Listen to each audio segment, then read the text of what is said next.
Good evening, everybody. Welcome to Wizards Outlook. We're joined as always. We got Raymond Lyons, Cardo Dudley Jr., Wilson Tarpe Jr. The Washington Wizards end. They have come to the end of this West Coast swing. It ends with a 130 to 108 loss to the Dallas Mavericks. Vintage Klay Thompson made an appearance in the first quarter of this game. And I wish there was more to throw behind that. But which one of you gentlemen would like to take it from here? You want me to go? I'll go, man. Look, just be brief. OG NBA scout, super OG, once said that it's known around the NBA. It's like an unwritten, not an unwritten rule, but it's just a known thing. When teams from the East go out on a West Coast trip, they're going to lose big on the last game of that road trip, and they're going to lose big in the first game back home. That's just known. They every team kind of from the East Coast that make that trip out west, it's been known, like you just pencil that in. You know what I'm saying? Like you just assume those going to be losses because the last game they're ready to go home off that trip. And the first game back at home, they're still recovering from that trip. Then they get their legs and stuff out of them and all that. Obviously, the special teams, that don't apply to them. They're going to win regardless or be competitive. With that said, you had that came to mind tonight. But you combine that with all of the issues that the Wizards have had all season. No connectivity defensively, bad shot selection. You clearly at the Kuz's latest comments, you have guys going this way, going that way, instead of everybody coming together to try to correct this thing. You get what you get tonight. You get Klay Thompson in the first quarter pretty much beating the Wizards by himself. You get Klay Thompson looking like 60-point Klay Thompson, the one with 11 dribbles to get to 60. He looked like in that mode. And you're down 42-16 in the first quarter. The game is basically over. And Klay had 21 of those points. 7 of 11 from the field, 7 of 10 from deep. Dallas made 16 field goals in the first quarter, and Klay had 7 of them by himself. Also, the Wizards as a team only had 7 field goals, so Klay matched their field goal total totally as a team. The game is over, man. Like, again, when the game was over, Dallas knew they had a game wrapped up second half. The Wizards, some guys show competitiveness, they fight back or whatnot, but it's just a continuation of what we've been saying all year. It's the same thing, and this shows no signs of improvement. Again, we know what they're tanking for. We know what they're tanking. We know that. They got to maintain their pick in the first round. They're hoping to get the first pick, so they have a shot at, let's be real, Cooper Flag, who should be the number 1 pick this year. Unless there's some kid out there that no one knows about that special that the Wizards scouting department feels the guy. You know what I mean? But right, as we know, it's Cooper Flag is going to be the number 1 pick, so they're trying to get that. But there's still no guarantees with that, which is why you should still compete. Part of the development is not just throwing the young boys out there just to learn the NBA game and learn how to thrive in the NBA world. You also want to show them how to win. And how to win on this level. They know how to win on other levels, college, other pro leagues that SAR's been in and all that. This is not a good introduction for them, man. This is not, man. And this is, to me, rock bottom because you're still NBA players. You have champions on your team.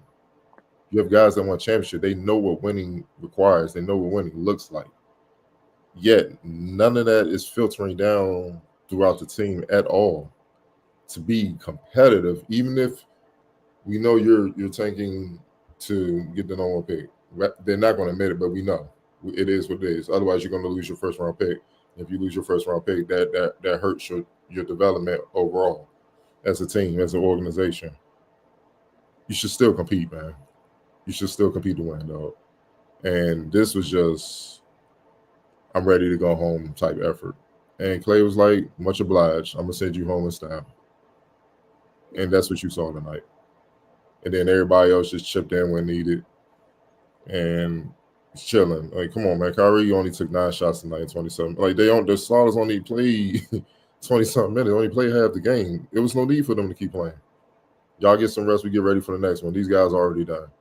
As an NBA player, no, scratch that. As a basketball player, period, as a competitor, for the opposing team to look at you and be like, not even halftime, this game is really over. Sit the starters, let the young pups, the reserves and stuff, 2 ways and all them, let them get their minutes. Let them get some experience. Go ahead. For that to be the case in January, we ain't even at All-Star break yet. We a couple weeks out. For that to be the case already, it's just sad, man. All you can do is shake your head because it's like, I mean, what else can we really say that we haven't said already? I mean, damn, we can't even get to like breakdowns and analysis and little details again because, like, oh, let's start. Just bring effort, winning effort. Let's start there. Game to game. Can you do that? Just do that. And clearly, how many losses in a row is it, Wilson? 14, you said? I think it's 14 right now. It's 14 straight. Going back to the last one was against Chicago at home, which should have been December, I think. I got to double check. But regardless, this is their second streak of double-digit losses this season, and we're not even at All-Star break yet. I don't know what I don't remember the first number was, but I feel like it's 14 apiece. Nah, remember the other one, they was about to break the record. It was like 16, 17, somewhere up in that range. They was about to break so it was higher. Yeah, if I recall right. So regardless, it's still double-digit losing streaks, and you haven't even reached All-Star break yet. I don't even know which more else I need to say, man. It's just, yeah, man. Ray, you can take it from here. I mean, there's really not much more to say. It's just continues to be embarrassing. Yeah, at some point, like you said, you know what they're doing from a strategic standpoint, and to protect their draft pick and all that. I get it, but you can't be out there like this. It's a way to do this and still remain have a shred of dignity. Like, they just, how you just let somebody end the game in the first quarter, like literally from the tip, it was just no coming back. You pointed out, this being a bad introduction to the league for the youngsters, and these guys have potential, but coming out here for this every night, that can sour your experience and just kind of get you off on the wrong foot. And it's with no real veteran leadership in the locker room. Like, I mean, it's not a good start to the NBA careers of some guys that can potentially do something in this league.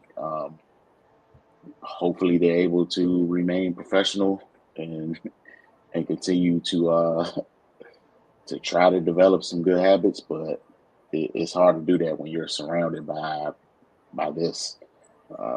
Yeah, man, this one was tough to watch. Yeah, I don't know, man. At some point, pride's got to kick in, and you just got to say we can't go out like that. I mean, they're approaching 40 losses, and we're not even at the All-Star break yet. You can stand to win a couple at this point. Like, seriously, man, it's just embarrassing. I don't really have another word for it. All right, the only little we were talking earlier about the 2 double-digit loss streaks. So sometime I went to count and double count. 16 was that first stretch, and then right now we're at 14. Again, think about what Cardo said at the top of this recap, talking about for the wise words from that veteran scout. If that turns to be true, Washington comes home, they host the Raptors, followed by the Lakers before they go right back out on the road. But and 1-20 on the road. And when they go back on the road, it's not back to back to back, but it's 3 games. It's out Minnesota, then back to the East Coast before they're home again. I don't know what's up, how they have. I swear to goodness, they just really have Cleveland scheduled at the most unfortunate times this season on a regular basis, but it's nuts. You got Toronto and the Lakers this week, right? You leave, you go to Minnesota, you come back to the East Coast for Charlotte and Brooklyn on the road. And then it's Cleveland and Atlanta on a back-to-back at home. Again, you come back home to Cleveland. It wouldn't be unfortunate if they just compete. They would have more wins. And then it's just another game on the schedule. You know what I mean? At this point, man, it got to be about pride, dog. Like, so I don't promote violence. But after a loss like this, there should be a couple fights in the locker room, dog. Like, I mean, we should hear some. It was some altercation type stuff, dog. Like, how are you cool with this? Like, just being a competitor. Like, after NBA, the glitz and glamour, the money, the salary, just pride. Like, take it back to the playground, the blacktop, the neighborhood. Think about how you would feel if you getting smacked every game in your neighborhood, in the outdoor court, dog. Like, you just getting destroyed, yo. We going 11, you losing 11-2 every game. Y'all can't even get back on the court. Think about how you would look at your teammates and stuff. Like, think about that. Now you on this stage, the highest level in the game, and you just laying down like this. Come on, man. It's just, you know, Michael Jordan, Last Dance. I understand. I really do understand why you led the way you led. Because he came into a situation like this. It's like, I'll be damned when we go back down that road, man. Like, no, we're going to stay on top. I get it. Because, come on, man, it's hard to watch. Imagine you being a part of it. Yeah, that's a hell of a toll. It's a toll on those watching, and like you said, those that are literally a part of it. But they're on the way back, and you got 2 home games this week.